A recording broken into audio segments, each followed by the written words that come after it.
Hello friends, welcome to பங்குச்சந்தை YouTube channel. இன்னைக்கு இந்த சேனலில் மார்க்கெட் எப்படி க்ளோஸ் ஆயிருக்கு. அடுத்ததான் இன்னைக்கு நான் ஒரு 2 ஸ்டாக்கு அக்குமுலேட் பண்ணேன். அடுத்ததான் ஷேர் மார்க்கெட் பிகினர்ஸ்க்கு டிப்ஸ் ஒன்று சொல்கிறேன். அதனால இந்த வீடியோவை ஸ்கிப் பண்ணாமல் பாருங்கள். இப்போ வாங்க வீடியோக்குள்ளே போகலாம். இன்னைக்கு மார்க்கெட் பார்த்தீங்கன்னா நிஃப்டி 50 பார்த்தீங்கன்னா -0.14% டிக்ளைன் ஆயிருக்கு. அதாவது பார்த்தீங்கன்னா -33.90% இன்னைக்கு டிக்ளைன் ஆயிருக்கு. சென்செக்ஸும் பார்த்தீங்கன்னா 0.27% டிக்ளைன் ஆயிருக்கு. நிஃப்டி க்ளோஸ் ஆனது பார்த்தீங்கன்னா 24,010.60 க்ளோஸ் ஆயிருக்கு. நிஃப்டி பேங்க்கும் பார்த்தீங்கன்னா கொஞ்சம் இறங்கியிருக்கு. 0.89% டிக்ளைன் ஆயிருக்கு. நிஃப்டி ஐடி பார்த்தீங்கன்னா 0.09% கொஞ்சம் கெயின் ஆயிருக்கு. ஓவராலாக பார்த்தீங்கன்னா மார்க்கெட் அதோட ஹைலேருந்து கொஞ்சம் டிக்ளைன் ஆகி வருது. சென்செக்ஸ் பார்த்தீங்கன்னா இன்னைக்கு க்ளோஸ் ஆனது 79,032.73 க்ளோஸ் ஆயிருக்கு. அதாவது 210.45 புள்ளிகள் இன்னைக்கு டிக்ளைன் ஆயிருக்கு. சென்செக்ஸ் -0.27% இன்னைக்கு டிக்ளைன் ஆயிருக்கு. இன்னைக்கு எஃப்எல்டோல மோஸ்ட் ஆக்டிவ் ஸ்டாக்ஸா இருந்த ஸ்டாக்ஸ் எதுனா பாலிகேப், சிடிஎஸ்எல், ரிலையன்ஸ், பாரதி ஏர்டெல். இந்த ஸ்டாக்லாம் மோஸ்ட் ஆக்டிவ் ஸ்டாக்ஸாக இருந்திருக்காங்க. எஃப்ஐடிஐ டேட்டா பார்த்தீங்கன்னா நேற்று பார்த்தீங்கன்னா 27/6/2024 அன்னைக்கு எஃப்ஐ 7,658.77 கோடிக்கு வாங்கியிருக்காங்க. நெட் பர்ச்சேஸராக இருந்திருக்காங்க. டிஐ பார்த்தீங்கன்னா -3605.93 கோடிக்கு நெட் செல்லர்ஸாக இருந்திருக்காங்க. நேற்று பார்த்தீங்கன்னா எஃப்ஐஐ பார்ட்டிசிபேஷன் அதிகமாக நம்ம மார்க்கெட்டில் பண்ணியிருக்காங்க. இருந்தாலுமே மார்க்கெட் பார்த்தீங்கன்னா ஒரு ஆல் டைம் ஹையில் தான் இருக்குது. அதனால மார்க்கெட் எப்போ இறங்கும்னு யாராலையுமே கணிக்க முடியாது. அதனால இந்த நேரத்தில் பல்காக நம்ம இன்வெஸ்ட்மெண்ட் பண்ணுறது நல்லதில்லை. எஃப்எல்டோவில் டாப் கெய்னர்ஸாக இருந்த ஸ்டாக் பார்த்தீங்கன்னா Mahanagar gas, GNFC, Persistent, Bata India, Apollo tyres. Mahanagar gas பார்த்தீங்கன்னா 6.22% கெயின் ஆயிருக்கு. ஜிஎன்எஃப்சி பார்த்தீங்கன்னா எங்களுடைய ரேடாரில் இருக்குது. 5.68% இன்னைக்கு ஒரு நல்ல கெயினை கொடுத்துருக்கு. பேட்டா இந்தியா பார்த்தீங்கன்னா 5.04% கெயின் ஆயிருக்கு. அப்போலோ டயர்ஸும் 4.7% கெயின் ஆயிருக்கு. எஃப்எல்டோவில் டாப் லூசர்ஸாக இருந்த ஸ்டாக் எதுன்னு பார்த்தீங்கன்னா Motherson, Polycab, Vodafone idea, Cummins, CG consumer. Motherson பார்த்தீங்கன்னா -4.15% இன்னைக்கு டிக்ளைன் ஆயிருக்கு. பாலிகேப் பார்த்தீங்கன்னா -3.57% டிக்ளைன் ஆயிருக்கு. வோடபோன் ஐடியா பார்த்தீங்கன்னா -3.4% டிக்ளைன் ஆயிருக்கு. செக்டாரல் பர்ஃபார்மன்ஸ் பார்த்தீங்கன்னா அதிகமாக கெயின் கொடுத்த செக்டார் பார்த்தீங்கன்னா கெமிக்கல் செக்டார் 0.93% தான் இன்னைக்கு கெயின் ஆயிருக்கு.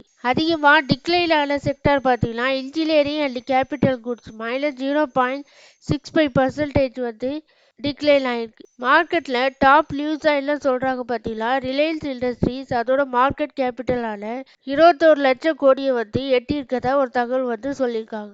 ரிலையன்ஸ் இண்டஸ்ட்ரீஸ்க்கு ஜெஃப்ரிஸ் பார்த்தீங்கன்னா டார்கெட்டாக 3,380 3,580 வரைக்கும் போகலான்னு, அதாவது 17% அப்சைடு போகலான்னு ஒரு டார்கெட்டை ஃபிக்ஸ் பண்ணியிருக்காங்க. இன்னைக்கு பார்த்தீங்கன்னா ரிலையன்ஸ் ஒரு 2.28% கெயின் ஆயிருக்கு. அதாவது இன்னைக்கு டுடே லோ பார்த்தீங்கன்னா 3,062.05லேருந்து ஹை பார்த்தீங்கன்னா 3,162 வரைக்கும் ஹை போயிருக்கு.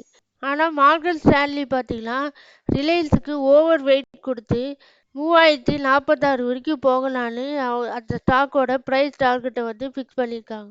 பொதுவாகவே இந்த ஸ்டாக் பார்த்தீங்கன்னா இந்த ஸ்டாக்கோட வேல்யூவேஷன் அதிகமாக தான் இருக்குது. அதனால இந்த நேரத்தில் இந்த ஸ்டாக்கை நம்ம கன்சிடர் பண்ண வேண்டாம்னு நான் நினைக்கிறேன். இந்த ஸ்டாக்கை பற்றி உங்களுடைய கருத்துக்கள் இருந்துச்சுன்னா கமெண்ட் பாக்ஸில் சொல்லுங்கள். அப்போ தான் பார்க்கக்கூடிய வியூவர்ஸ்க்கு யூஸ்ஃபுல்லாக இருக்கும். அடுத்ததாக கோத்ரேஜ் ப்ராப்பர்ட்டிஸ் பார்த்தீங்கன்னா ஒரு 2% இன்னைக்கு கெயின் ஆகி அதோட ரெக்கார்டு ஹையை டச் பண்ணியிருக்கு. நசாரா டெக் ஷேர்ஸ் பார்த்தீங்கன்னா இன்னைக்கு 3% கெயின் ஆயிருக்கு. இன்னைக்கு ருப்பி பார்த்தீங்கன்னா 82.50 தொட்டிருக்கு. இதுக்கு என்ன காரணம் சொல்கிறாங்கன்னா அதுபடி பார்த்தீங்கன்னா காலையில் 11:57க்கு அமெரிக்க டாலருக்கு எதிரான இந்திய ரூபாயின் மதிப்பு பார்த்தீங்கன்னா 83.45 உயர்ந்திருக்கு. இதுக்கு என்ன காரணம் சொல்கிறாங்கன்னா அமெரிக்க முதலீட்டாளர்கள் நம்ம இந்திய பாண்டு மூலயமா இன்வெஸ்ட்மெண்ட் பண்ணுறதுனால ருப்பியில் மதிப்பு இன்னுமே அதிகரிக்க வாய்ப்பு இருக்குன்னு சில நிபுணர்கள் கருத்து தெரிவிச்சிருக்காங்க.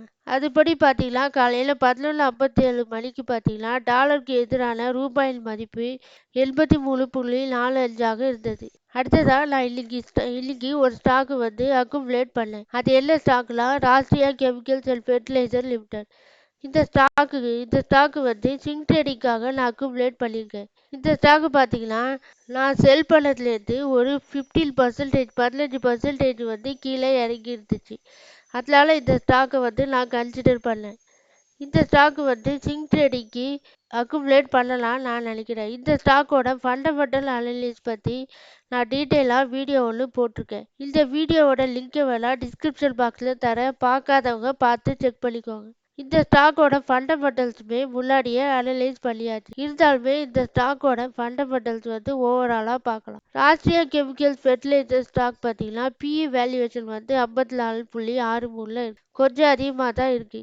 புக் வேல்யூ பரவாயில்ல, டெப்ட் பரவாயில்ல, பாக்கி ஆர்ஓஇ ஆர்ஓசிஇ கரண்ட் ரேஷியோலாம் நல்லா இருக்கு. இந்த ஸ்டாக்கோட குவார்ட்டர் ரிசல்ட்ல சேல்ஸ் கொஞ்சம் டிக்ளைன் ஆயிருக்கு. குவார்டர் ஆன் குவார்டர் பார்த்தீங்கன்னா சேல்ஸ் கொஞ்சம் டிக்ளைன் ஆயிருக்கு. நெட் ப்ராஃபிட்டுமே கொஞ்சம் டிக்ளைன் ஆயிருக்கு. இருந்தாலுமே இந்த ஸ்டாக்கோட வேல்யூவேஷன் ஓரளவு நல்லா இருக்கு. இந்த ஸ்டாக்கோட மூவ்மெண்ட்டும் கொஞ்சம் நல்லா கொடுக்குது. அதனால இந்த ஸ்டாக்கை நான் கன்சிடர் பண்ணேன். அடுத்ததா ஜிஎல்எஃப்சி.